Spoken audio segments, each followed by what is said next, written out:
I've been looking at history, and I've been impressed and depressed by the fact that history is really a chronicle of immense atrocities. What we have in history is the fact that when surplus value develops, when there's more than a subsistence economy, you have some portion of the population that will do everything it can to enslave and to expropriate the labor of the rest of the people. Whether it's a slave society, as in ancient Greece and Rome, or feudal society where people were reduced to serfs, or in a capitalist society where people are driven to the edge of insecurity and made to work faster and harder. And one of the things that's used in that arrangement is a very conscious instrument of control that's very necessary. And that instrument is called the state. That is, what they do is set up a state, an organization that has as Max Weber, who wasn't a Marxist, as Max Weber called it, an organization that has a monopoly on the legitimate uses of force and violence, on the use of legitimate force and violence. But that's what we have today. We also have developed in modern times some democratic features, some means of trying to fight back and restrain this arbitrary power. What are we trying to say? That along with government, we also have a thing called the state. And along with governance, along with policies, and along with those things, we have this other instrument, even in a democratic state. And that instrument, whether it's in democratic France, or democratic England, or democratic Germany, or democratic Italy, or democratic USA, or democratic Canada, and all these countries, all of them have these other instruments and agencies that act like a bunch of gangsters, that act repressively, that use surveillance, that use every dirty trick in the book, unequal enforcement of tax laws, name it. The bringing in of drugs into whole neighborhoods and communities, trumped up murder charges, assassination. And that you have in the middle of these democracies, you have the state within the state known as the national security state. And that state is capable of the most unspeakable crimes that you can think of. And those crimes are perpetrated against their own people. They're perpetrated against people all around the world. Not long ago, I got a letter from a woman who's been a community organizer in Chicago. And she said with grief in her heart, she said, I remember the 60s. I remember the tremendous democratic organization and leadership that was developing in the Latino and African American communities. And I remember those leaders, and every single one of them today is either dead, shot by the police, or in Marion prison on trumped-up charges. And I remember the demoralization that took place, the shattering of those organizations. And after those organizations were shattered and demoralized, then in came the drug traffickers. And those drug traffickers, the thing I remember the most about them is that they were aided and abetted by the feds, by the federal agents themselves. And this is what happens. That is, we are dealing with a state that was engaged in domestic counterinsurgency, and it was more interested in having a population that was unorganized and demoralized than a population that was organized, that was effectively fighting for its democratic rights. Because if it's organized and it's effective and it's powerful, it will start making demands and start pursuing its interests, and it will start cutting in on the interests that those police and those coppers and those undercover people and those forces of military and law and order are dedicated to protecting the status quo, protecting those with property against those who don't have it. And by the way, for the last 1,000 years we've had theorists who've made that point, except they make it proudly. Adam Smith said, as the divisions of property become increasingly unequal, it is more and more necessary to have a state to defend those who have property from those who do not. John Locke, the purpose of the state is to defend those who have property from those who do not. James Harrington, you can go on, James Madison, Alexander Hamilton. The only difference was that when Marx said it, he said to defend those who have property from those whose labor is expropriated by those who accumulate wealth off their labor, who have all the property. He changed it a little bit. And he said it wasn't just haves and have-nots, it was haves taking it from those who produced it and created the haves. And throughout the world, Dominant economic interests today have enlisted the efforts of assassins and torturers. As we talk at this moment, the CIA and other such agencies in this country and other countries have sponsored violence, torture, death squads, drugs in scores of countries, from Zaire to Angola to Mozambique to El Salvador to Guatemala to Indonesia to East Timor, and you go on and on and on, all to Western Europe, to the USA, to Chicago and Detroit and Boston and New York. They have systematically targeted, in many countries, the clergy, the peasant leaders, intellectuals, journalists, student leaders, labor union leaders, workers, and any community activists and such. Tens of thousands have been murdered and assassinated to prevent social change, to destroy any kind of redistributive politics, any kind of government, any kind of social movement that is not willing to reduce its people to economic fodder. And with NAFTA, with the North American Free Trade Agreement, we now see the third worldization of the USA will continue full speed ahead. The gangster nature of the state is cloaked by the democratic facade and by the democratic substance of the government. I mean, there is some democratic substance there. Democratic victories have been won. We have struggled, and certain things have been won. And yet, in the midst of this state still goes on. And what is so compelling about an issue like drugs, as Michael Levine is pointing out, is that it's not that we're saying the government is not doing enough about drugs, or that we're losing the war against drugs. It's that the government or elements in it are active perpetrators and purveyors of drugs. And what it is so compelling about the JFK assassination is how nakedly the gangster nature of the state is revealed. It is an awakening. And to know the truth about the JFK assassination is to create a delegitimating force that calls into question the entire state system and the entire social order it represents. And this is why for 30 years the mainstream press has suppressed or dismissed out of hand the findings about JFK's death. The findings of independent investigators like Peter Dale Scott, Harold Weisberg, Carl Oglesby, Mark Lane, Anthony Summers, Philip Melanson, Jim Garrison, Cyril Wecht, and dozens of others. They're called assassination buffs. They're not buffs. Even that word is a limiting and marginalizing and diminishing term. A buff is a kind of a hobby pursuer, you see. It's a kind of a quirky person who follows quirky little interests. Would you talk about Holocaust buffs, would you? No. They are serious investigators of a very serious crime, which leads to all sorts of serious understandings about the criminal nature of the state. And this is why they relentlessly, the mainstream media and the opinion leaders and the political leaders of this country, relentlessly attack or ignore this literature. And this is why they give fulsome, gushing, ready publicity to the likes of Gerald Posner with his book Case Closed, which got put into every major magazine. I couldn't put the TV on all week without seeing this guy's face and hearing him blather these kind of cliche statements whose credibility are dependent on you being totally ignorant of what the investigators for 30 years have been uncovering and the questions that have been raising. And who did a grotesque, idiotic whitewash of the whole thing. And this is why they savaged Oliver Stone's movie JFK. A movie that was very accurate about the specifics of the murder. A movie that reached millions of people, that broke through that thing that they were keeping down. The only movie in the history of Hollywood, and I wrote a book called Make Believe Media, which is about TV and film, so I think I know something about films. At least I did spend the better part of a year reading a lot of literature. It's the only movie that I know of that was attacked 6 months before it was ever released. In the Washington Post and in the New York Times and in Time and Newsweek, and attacked relentlessly for a year after it was released. And this is also why in this past week they kept up the relentless propaganda campaign with the 30th anniversary of the Kennedy assassination to show that Oswald was the lone assassin. And they're always limiting the question, just as the Warren Commission did a priori, was Oswald a lone assassin? Did he act alone? Did he or did he not act alone?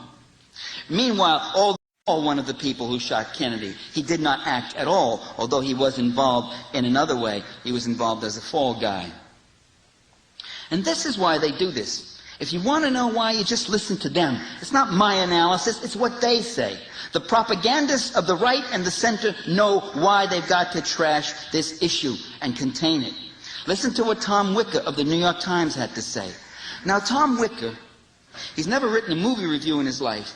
JFK came out, and Tom Wicker, who was a columnist, a Washington columnist for the New York Times, suddenly became a movie reviewer. And instead of getting the usual movie review length of 800 words, he got 2,000 words. It's a whole page with pictures and all that. And in that review, he tells us that if the, quote, wild assertions in Oliver Stone's movie are taken at face value, Americans will have to accept the idea that most of the nation's major institutions conspired together and carried out Kennedy's murder. In an era, Wicker goes on, in an era when mistrust of government and loss of confidence in institutions, the press not the least, are widespread and virulent, such a suggestion seems a dubious public service. So truth or not truth has nothing to do with it. He's saying the question is institutional legitimacy. Wicker understands the heart of the matter. A full revelation about the murder would be a serious attack upon the legitimacy of the dominant institutions of state and class. The press not being the least of one of those institutions, a faithful servant of it. The system that New York Times writers faithfully defend.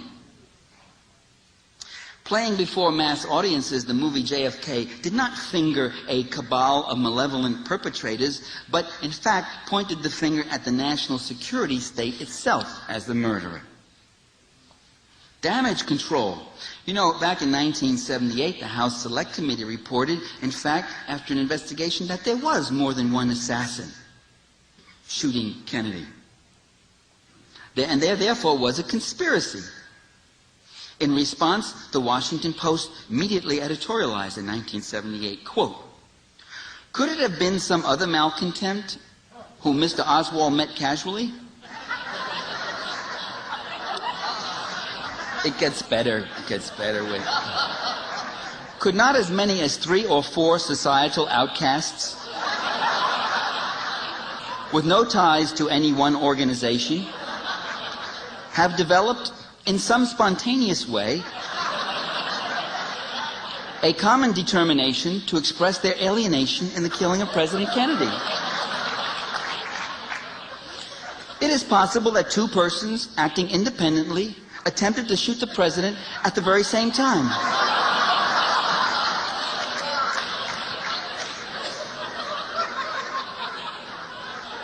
It is possible. It's not at all likely. So sometimes those who deny conspiracies create the most convoluted fantasies of all.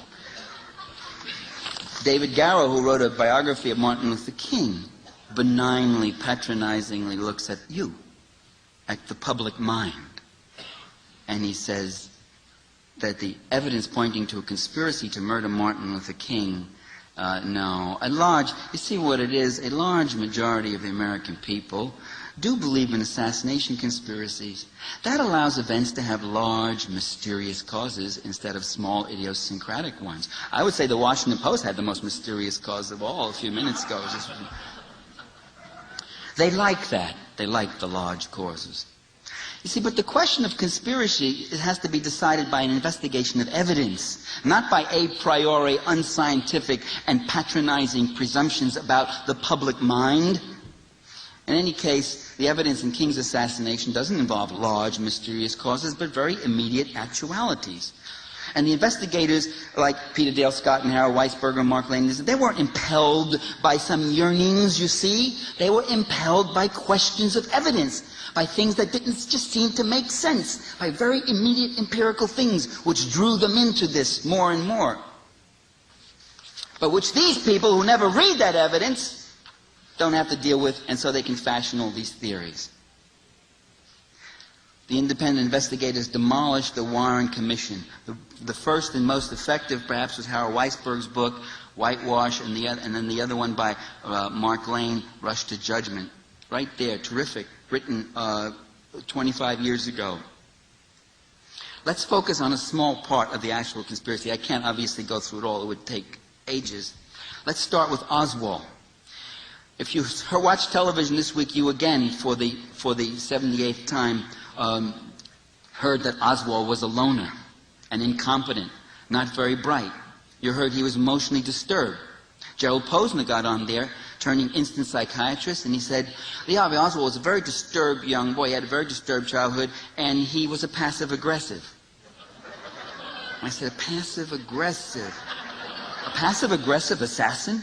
How was that? That explains why he used a rifle which couldn't shoot straight.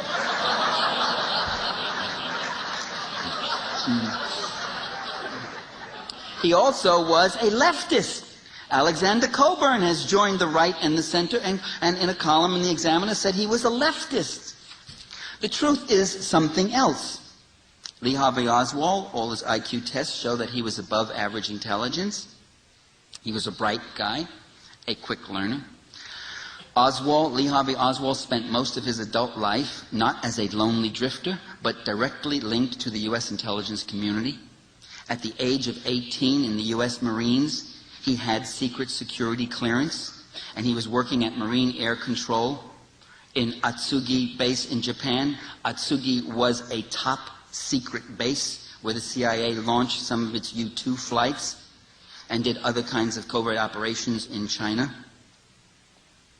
The next year, at the age of 19, he was assigned to El Toro Air Station in California with security clearance to work radar. And here he emerged, certain strange things began to happen. He emerged as a babbling Russophile and Soviet communist. He started playing Russian language records at blast level in his barracks. He started addressing his fellow Marines in Russian. He read Russian books and touted Soviet communism as, quote, the best system in the world. He called his fellow Marines comrades. Now, the U.S. Marine Corps in 1958 was not exactly known as a bastion of liberal tolerance and free thinking. My buddy Bernard Livingston wrote a book called Closet Red. He tells of his experiences in the Army where they had to filter out anybody who had funny opinions, who had pinko-ish opinions or whatever else. They had to be reported. That the Army constantly, and I'm sure the Marines, constantly surveils anybody who might outspokenly or actively begin to say or act certainly in the way he did. But in this instance, Oswald's Marine commanders didn't mind. He kept his security clearance. He kept all the radar records. He could see what was going in and out and knew all about the things that were happening there. And a wealth of sensitive radar information and other highly sensitive information from sensitive bases, black operations as they were called. Well, if Oswald was a Soviet spy or a Cuban spy, as some people now claim, he certainly had a novel way of building a cover. Other odd things began happening. In February 1959, Lee Harvey Oswald failed the Marine Corps proficiency test in Russian. 6 months later, he was practically fluent in Russian. Only in 1974, a document that was dislodged from the Warren Commission that had been secreted, thanks to Howard Weisberg's legal efforts, got the document out. It was shown that Oswald had attended the U.S. Army Monterey School of Languages. Now, Monterey is not open to anyone who just happens to have a hobby, a language hobby. You go only for serious training, and you are sent by the government, and it must be related to government work in a language picked by the government, which is related to specific assignments.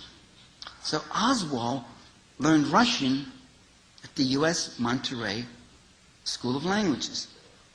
Another odd thing, Oswald was given an early discharge from the Marines because his mother had injured her foot. That's called a dependency discharge. Your parent needs you. A jar had fallen on her toe. And he put in the request, and he got it within a week. His fellow Marines were astonished at the velocity of the release. It also so happened that the jar fell on her foot a year before the discharge. But she was having, it wasn't healing right, you know. This was only one of a number of very strange began to give Lee Harvey Oswald. He then defected to the USSR. But how? Philip Melanson raises the question. To get to Russia in those days, it would have cost $1,500. Lee Harvey Oswald's bank account showed a deposit of only $203.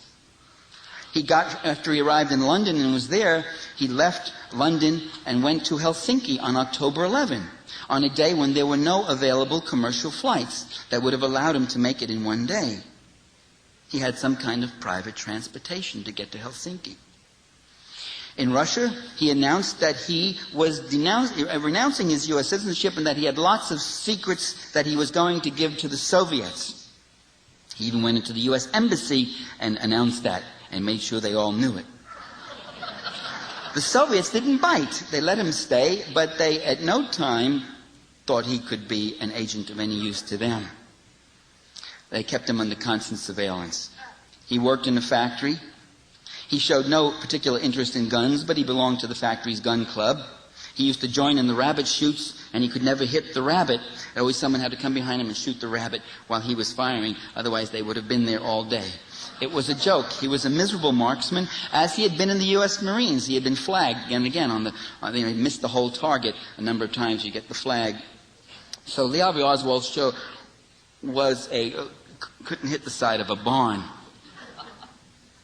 Now, if Lee Harvey Oswald was really a defector and not a U.S. spy, then U.S. intelligence could well have taken the view that his was one of the most damaging defections in history. Now, what's done in all defections, especially definitely those connected with government and military, is that there's a damage assessment. No damage assessment was ever made on Oswald's defection.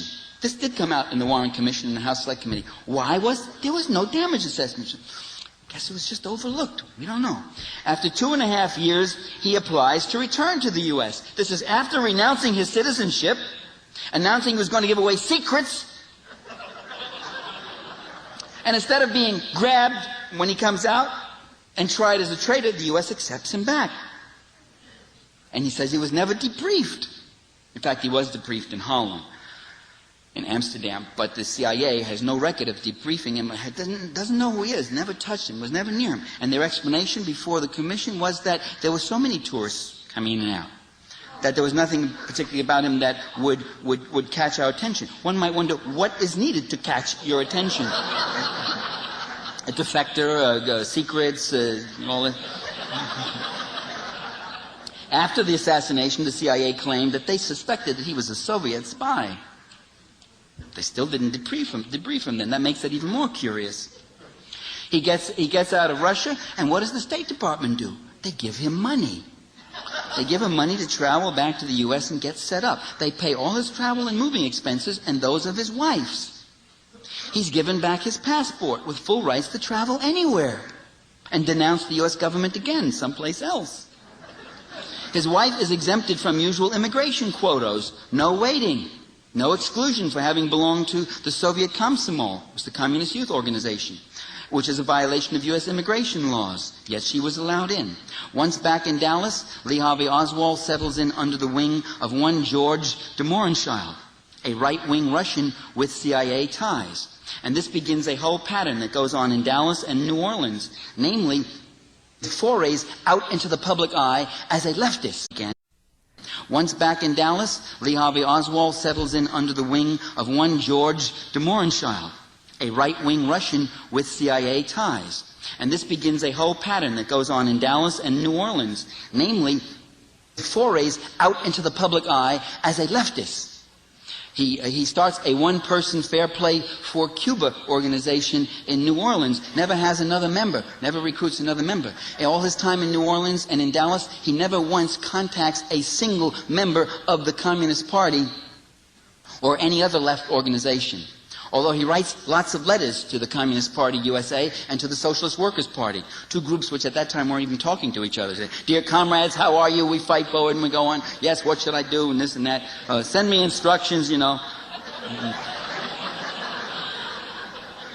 He blazes a trail, local TV, fistfights, inflammatory incidents, leaflets, One of the leaflets shows that his organization was on Camp Street, in the very same building that Guy Bannister had his office. Guy Bannister was an FBI agent, and a whole bunch of other Cuban emigre right-wing groups were there.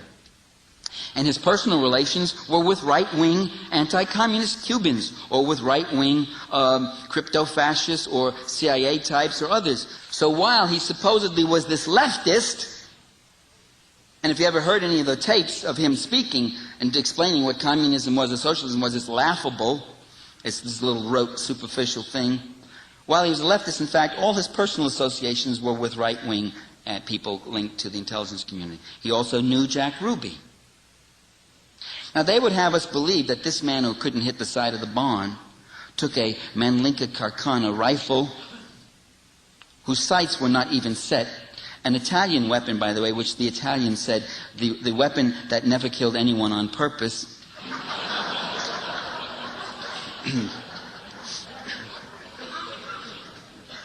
And he fired and killed the President of the United States. That he would forego shooting President Kennedy when he had a full body shot of him coming right at him down Houston Street, right toward the Texas Book Depository, where he could go at him like a shooting gallery that's coming closer and closer. Perfect, the ideal thing. He didn't shoot him then. He waited until the car turned at a 110-degree angle down Elm Street, and as he went by and had only his head and a little portion of his shoulders, and then firing through the trees, he rapidly got off 3 shots in a few seconds, something which the best marksmen in the country were not able to emulate until after much practice and after the sights on the Manlinka Carcana were reset and brought into a laboratory and fixed in there. And they had all sorts of remarks to make about the awful performance of this rifle. By the way, right through a tree that was later cut down. We are asked to believe that a bullet would go through John Kennedy, pose in midair for 2 seconds, change directions, and wound Governor Connolly in 2 places, and then reappear intact on a stretcher, fallen out of Connolly's body. By the way, that's not true. It did not ever reappear on the stretcher as if fallen out of somebody's body. It had reappeared wedged into the side of the stretcher. It obviously had been pushed in there. So this was a bullet that jumped out of Connolly's body and wedged itself in the side of the stretcher. This magic bullet had a lot of magic in it. We're asked to believe that a treasure of physical evidence, the interior of the limousine, the presidential limousine itself, which would have all sorts of evidence, bits of shrapnel, whatever else, from bullet parts, blood, lines of fire, which was just accidentally taken, instantly torn out, destroyed, and totally rebuilt. That this was not a deliberate cover-up. But we're asked to believe that Kennedy's brain just disappeared. That the X-ray, which now shows a reconstructed head with no exit wound, is oddly taken with no jaw. So it could be anybody's. You can't do any kind of dental identification to see if that X-ray is President Kennedy's. That the autopsy was just botched innocently. We're asked to believe that Jack Ruby, a gambler and gangster with links to the Cuban exiles and an acquaintance of Oswald's, who once worked for Congressman Richard Nixon for the House Un-American Activities Committee in Chicago when his name was still Jack Rubenstein, before he changed it to Ruby. We're asked to believe that he just took it upon himself to kill Oswald because he was so moved by the suffering that Oswald had caused the Kennedy family.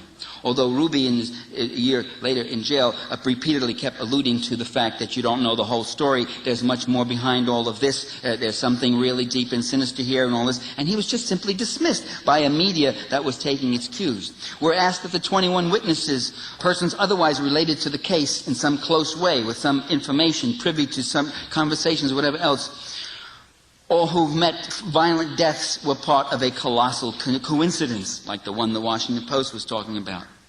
That later on in 1978, the second round of killings that started after the House Select Committee investigation, 16 more who died violently.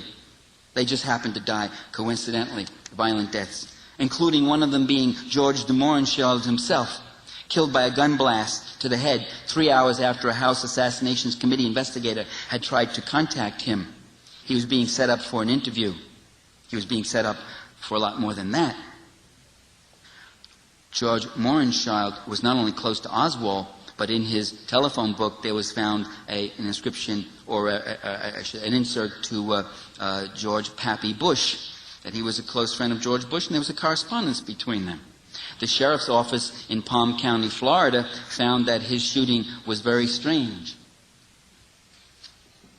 and it was ruled a suicide. William Sullivan, a third guy in the FBI, who was supposed to appear before the House committee to talk. By the way, Sullivan was on CIA, according to Robert Murrow, he was on the CIA payroll. He was shot right outside his home by a man who claimed to have mistaken him for a deer. He was charged with misdemeanor and released in custody of his father, a state policeman. Sam Giancano, who died from natural causes when his heart stopped beating after a bullet went through it. One day before he was to testify about mob and CIA connections, while under government protection. And by the way, what comes out of this whole thing is the incredible linkages between the CIA and mob families and mob figures again and again. Because after all, the mob is very functional. They can do the kind of dirty things that the CIA may sometimes want them to do.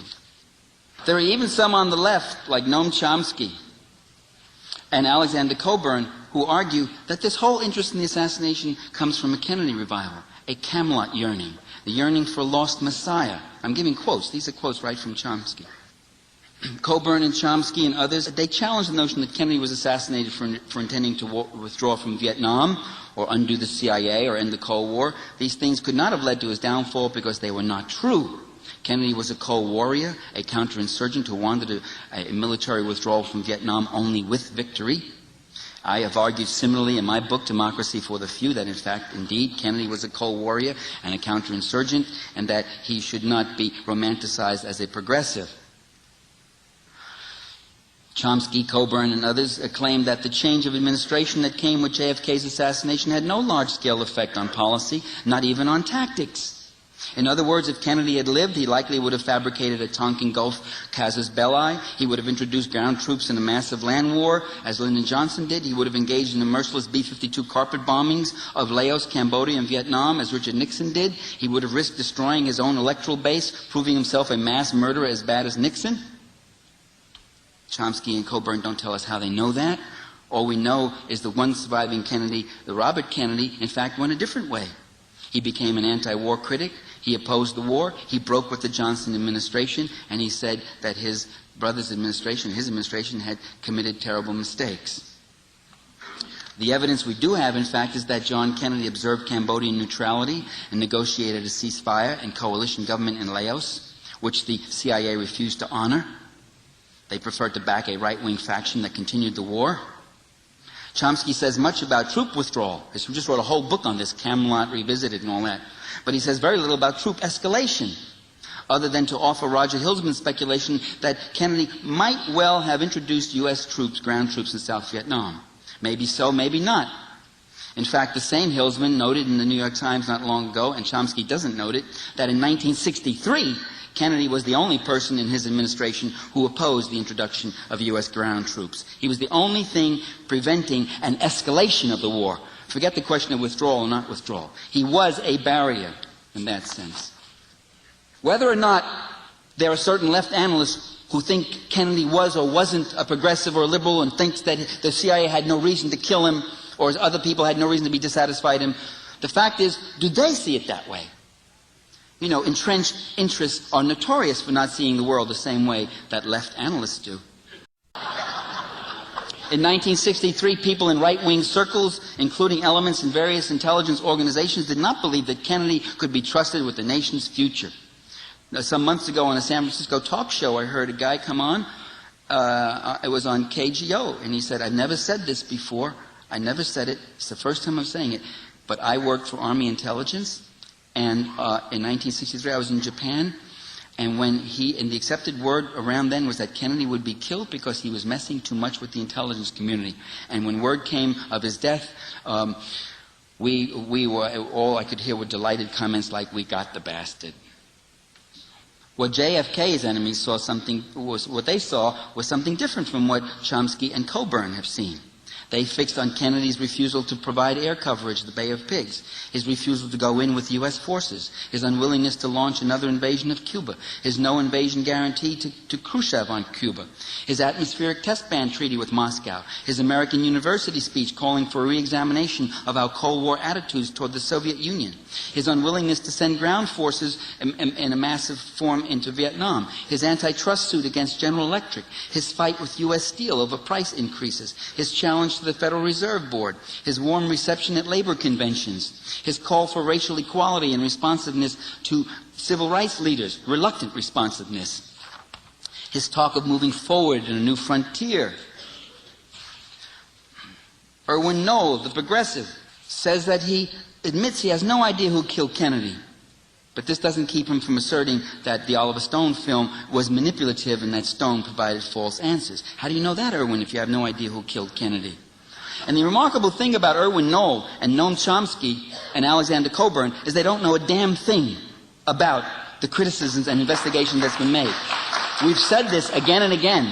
In the rebuttals in the exchange in the Nation, almost every one of them said Alexander Cockburn doesn't know anything about this case. He doesn't know anything about Lee Harvey Oswald, really. He doesn't know just some of the questions I brought up. They don't know anything. And they never deny it. They never say anything. They go on with their patronizing comments. Well, Chomsky, patronization and condescension. Cockburn with vitriol and venom. They go on attacking those who supposedly are idealizing Kennedy. Erwin Knoll shows he's flexible, though. He says he allows that the Warren Commission did a hasty, slipshod job of investigation. I disagree. The Commission did a brilliant job of investigation. It sat for 51 long sessions over a period of several months, much longer than most major investigations. It compiled 26 volumes of testimony and evidence. It had the investigative resources of the FBI and CIA at its command. Far from being hasty and slipshod, it painstakingly crafted theories that moved toward its foreordained conclusion, that Oswald was the assassin. It framed an argument and moved unfailingly to fulfill that argument. It failed to call witnesses who saw something different from what it wanted to hear, who not only heard, but who saw people on the grassy knoll shooting. It failed to call them. It ignored or reinterpreted what little conflicting testimony that did creep into its proceedings. All this took deliberate effort. It was carefully crafted, painstakingly. A hasty, slipshod investigation would show traces of randomness in its errors. Some would go this way, some would go that way. But the Commission's distortions consistently move in the same direction in pursuit of a prefigured hypothesis. The gullible U.S. public that Erwin Knoll talks about. Knoll condemns Oliver Stone for playing on the gullibility of the American people. See, he's not gullible. He's cool. He doesn't fall for this. He's so cool he didn't even go see the movie. You see. The U.S. public has not bought the official explanation. 78% say they believe there was a conspiracy. And both Chomsky and Cockburn in the Nation, Chomsky in Z Magazine, and again in a letter in exchange with me, both of them dismiss that fact and point out the same identical analog. They point out that, in fact, over 70% of the people also believe in miracles. So, what does that prove? And what has that got to do with the question at hand? That people can have a stupid opinion about one thing doesn't mean they're stupid about everything. In fact, Chomsky and Cockburn are themselves evidence of that.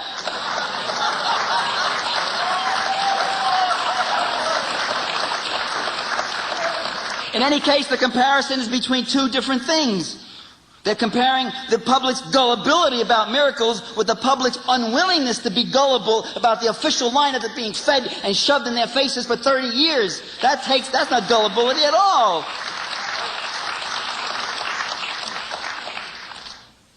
Alexander Cockburn and Noam Chomsky have told us that we must not reduce great developments in history to conspiracy.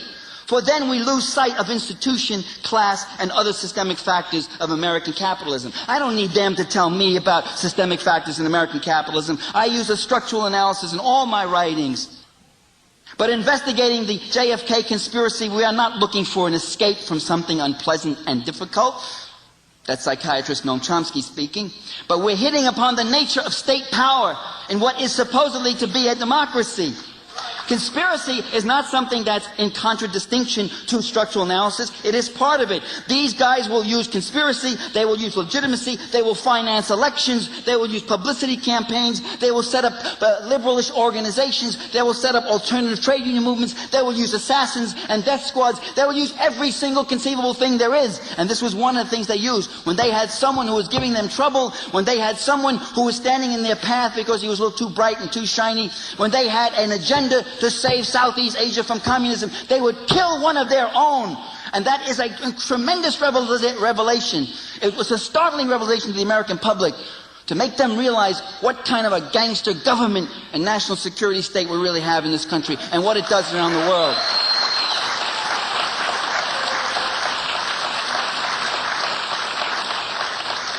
A structuralist position should not discount the role of human agency in history. Institutions are not self-generating forces. The great continuities of corporate and class interests, that's Coburn's phrase, do not happen of their own accord like reified, disembodied social forces. Neither empires nor national security institutions come into existence in a fit of absent-mindedness. Although the British elites used to say that, the British Empire was accumulated in a fit of absent-mindedness. Give me a break, as these guys plotted and killed and brought armies in and destroyed and bribed and murdered and lied and did all the things and plundered these countries and plundered them. Absent-minded? God knows when you focus your attention what you would do. There's a conscious interest being pursued here, and the evidence for it is the state itself. These things, these events are created by willfully intended policymakers who pursue specific interests. It is the essence of the state and the function of state institutions to act as conscious agents in recreating the conditions of politico-economic hegemony. That's what it's there for. That's what they're paid to do. To achieve their goals, state leaders, especially those within the national security state, will resort to every necessary form of mass manipulation, deception, and violence, even against one of their own, whom they have come to see as a liability. Conspiratorial action is not, brothers and sisters, is not something separate and exclusive of institutional presence. In fact, there's a constant interplay between the two. And by the way, all this call for structural analysis, institutional analysis. Where's the institutional analysis in the nation? All you get are conspiracies, inside intrigues, events, happenings, articles that preoccupy with immediate policies, issues, events, personalities, secret deals, all that kind of stuff. All of them of vastly lesser magnitude than JFK assassination. And yet in 30 years, the Nation and the Progressive have never published a single word by investigators like Peter Dale Scott and such, except a letter to the editor once in a while. Now, let me quote from Peter's book, Deep Politics. He raises this question of conspiracy, and he points out that G. William Domhoff makes a point very much like Coburn's. He says, and Peter, I think, makes a point very much like the one I made, which I was quoting from, which was in my exchange with Chomsky in Z Magazine, and also with Chomsky, and also in The Nation, in my exchange with Coburn. I made this point that conspiracy and institution are not mutually exclusive. And they never have answered or addressed that point, either to rebut it or to accept it or to see how it doesn't apply here or does apply, whatever. They just ignore it. Domhoff points out, if conspiracy means that these men, meaning the ruling elites, are aware of their interests, know each other personally, meet together privately and off the record, and try to hammer out a consensus on how to anticipate and react to events and issues, then there is some conspiring that goes on in the Council for Foreign Relations, not Economic Development, the Business Council, the National Security Council, and the Central Intelligence Agencies. But then Domhoff, Scott goes on to show that Domhoff shares that same kind of resistance that Coburn and Chomsky have to the idea that an assassination conspiracy could have a lasting impact on our political arrangements. We all have a tremendous tendency to want to get caught up in believing that there's some secret evil cause for all of the obvious ills of the world. Conspiracy theories encourage a belief that if we get rid of a few bad people, everything will be well in the world. He's quoting Domhoff. Then Peter answers, I believe that a true understanding of the Kennedy assassination will lead not to a few bad people, but to the institutional and parapolitical arrangements which constitute the way we are systematically governed. The conspiracies I see as operative, in other words, are part of our political structure, not exceptions to it. That's Peter Dale Scott. What the left critics do is that they mistaken the low political value of the victim, JFK, whom they hate and detest. Their big fear is that you're going to like him, with the high political importance of the issue and the implications for democracy, the revelation of the gangster nature of the state. I mean, Captain Alfred Dreyfus, back in 1894, was a conservative militarist. Clemenceau once conjectured that if his name had not been Dreyfus, he would have been an anti-Dreyfusard. Does that mean that the political struggle waged in l'affaire Dreyfus was a waste of time? The issue was quickly drawn between the right and the left, between those who stood with the army and those who stood with the republic itself and with justice. The same with Benigno Aquino. Aquino was a member of the privileged class in the Philippines. He promised no great structural changes. He was even more conservative than Kennedy. Does this mean that the Filipino people should have dismissed the conspiracy that led to his assassination as an event of no experience? So, just another ruling class pig, what do we care? Instead, they used it as ammunition against the hated Marcos regime, as a revelation of what that government was really doing. Archbishop Romero of El Salvador, he was a member of the Salvadoran aristocracy. He could not have made it to the top of the church hierarchy otherwise. When he was ordained, they came with presents. They hugged and kissed him. And the minute he opened up his mouth and made some critical remarks about the war and some favorable remarks about the poor, he was assassinated. I doubt if he hadn't been assassinated, the Salvadoran history would have been much different. Does this mean that solidarity groups in this country and in El Salvador should not have tried to make his murder an issue that revealed the homicidal gangster nature of the Salvadoran state? Instead of seizing the opportunity, some left-writers condescendingly ascribe a host of mass psychology motivations and emotional needs to those of us who are concerned about the JFK assassination. They psychologize about our illusions, our false dreams, our longings for messiahs and father figures, our inability to face unpleasant realities the way they can. They deliver patronizing admonitions about our conspiracy captivation and Camelot yearnings. They urge us not to escape into fantasy. They are the cognoscenti who guide us and outleft us on the JFK assassination, a subject about which they don't know a goddamn thing, and whose significance they will never be able and have not been able to grasp. I have a different name for our interests. It is not JFK worship. It's not Camelot yearnings, as the left critics would say. It's not big evils and conspiracy titillation, as the mainstream media would say. Our interest is born of democratic struggle, a desire to know what is going on, a desire to have rulers who are worthy of our name and the name of democracy. Thank you.